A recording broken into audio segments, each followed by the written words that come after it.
হাই everyone, ৰাতিপুৱাৰ এটি সুন্দৰ মুহূৰ্তলৈ আপোনালোকৰ ওচৰত হাজিৰ হৈ গ'লোঁ। আজি ৰাতিপুৱা আহিছিলোঁ মৰ্ণিং ৱাক কৰিবলৈ আৰু মৰ্ণিং ৱাক কৰি অলপমান হেৰেনি লাগিছে, যাৰ কাৰণে বহি পৰিছোঁ। ইয়াতে অলপ ৰেষ্ট লৈছোঁ আৰু দেখিছে সূৰ্যৰ পোহৰটো কিমান ধুনীয়াকৈ উঠিছে আৰু আমাক পৃথিৱীৰ সকলোকে পোহৰ বিলাবলৈ, হয়নে? আৰু আজি সন্ধিয়া টাইমত গুচি আহিছোঁ পাহাৰৰ মেলালৈকে। আমাৰ ইয়াতে পাহাৰৰ মেলা চলি আছে, মই আগৰ ভিডিঅ'ত কৈছিলোঁ। আৰু ভাইটিয়ে আজি মোক অৰ্ডাৰ কৰিছে মেলাৰ পৰা খৰিচা ল'ব লাগে। সি ঘৰত আহি হেনো খৰিচাৰ জুতি ল'ব।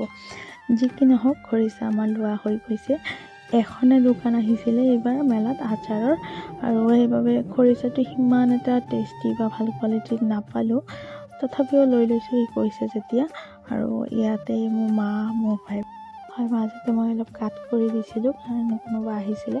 মোৰ মা, মোৰ ভাই বোৱাৰীৰ লগতে আমি ইয়াতে খাইছিলোঁ পিঠা। আৰু আজি মেলাত আহি মোৰ এই দোকানখন বৰ বেছিকৈ ভাল লাগিছে। ইয়াৰ আগৰ ভিডিঅ'ত দেখুৱাইছিলোঁ এটা মূৰ্তি দোকান, আৰু আজি দেখুৱাইছোঁ হোম ডেকৰৰ দোকান। আৰু আজি হৈছে নেক্সট ডে, আজিও আমি মেলাত গুচি আহিছোঁ।